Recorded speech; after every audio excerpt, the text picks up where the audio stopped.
Welcome to rigorous training in longitudinal data science, Radiance. Welcome to this Radiance presentation on missing data. This session covers what missing data are, when missing data occur, missing data mechanisms, and the consequences of missing data.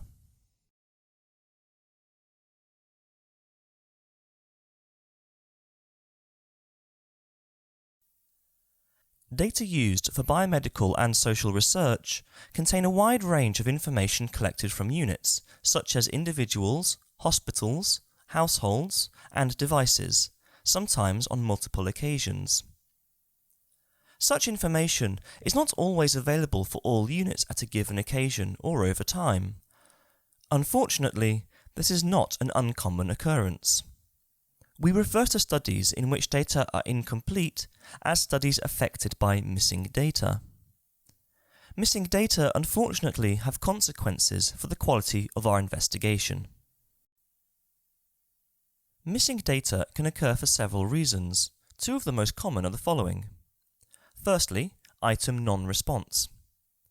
Item non-response refers to the situation where information that should be collected on a particular unit's characteristic at a given occasion is missing.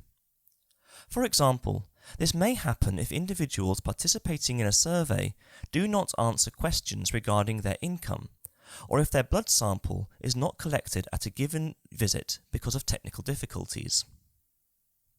Secondly, another possible reason is unit or participant non-response, which refers to the situation where all the data for a given unit at a given occasion are missing. This could happen, for example, if a survey questionnaire is not returned, or the linkage of data on a given cohort study to their respective hospital episode statistics records could not be made for certain individuals, or if individuals stop participating in the study for reasons such as death or illness. It is important to think about the mechanisms that cause the data to be missing. Rubin developed a classification for describing the mechanisms that may give rise to data missingness.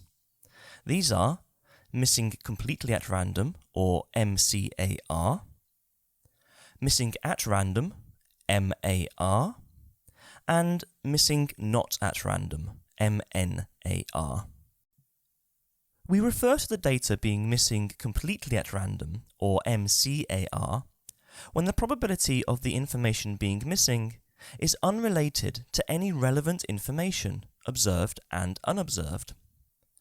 For example, in a study of the relationship between fibrinogen and cardiovascular disease, some blood samples were lost because the freezer broke down, and this was unrelated to the disease status or fibrinogen level of those for whom the samples were lost. MCAR may also occur by design, as in settings where it is too expensive to measure air pollution in every postcode of a region, but instead it's measured on a random sample of 50% of postcodes. We refer to the data being missing at random, or MAR, when the probability of the data being missing depends on variables that are completely observed. This would be the case, for example, if, when collecting information on occupation and income, occupation is completely observed, but income data were missing more frequently for employees in managerial occupations. Another example would be when tumour size is more likely to be missing for people who experience cancer progression, and data on progression are available for all.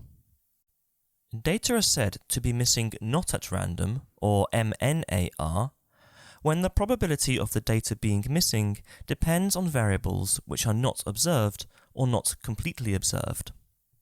This may occur, for example, when missingness depends on something we have only partially measured. For example, the weighing scales break when very heavy people stand on them. Or when missingness depends on the value of a variable that is not measured. For example, we want to measure income among workers employed in industry, and people in administrative positions are less likely to answer the question, but we do not have access to type of employment. Unfortunately, missing data have consequences for the quality of our investigations in at least two ways.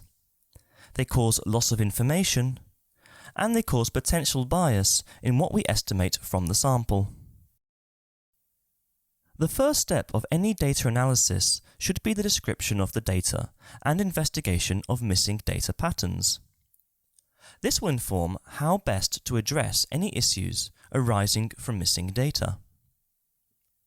Performing only analyses restricted to complete records should in general be avoided, unless the assumption that missingness is completely at random is justifiable. There are state-of-the-art methods to deal with missing data, and these should be used where possible, in addition to the analysis of the complete records. In summary, missing data are common in health and social research. Missing data occur for several reasons, such as non-collection of information on certain unit characteristics, or non-response to a questionnaire. It is important to investigate the reason for the presence of missing data and to consider alternative missing data mechanisms. Missing data reduces the available information and potentially introduces bias. To learn more about dealing with missing data, enroll on the Radiance module, Multiple Imputation of Missing Data.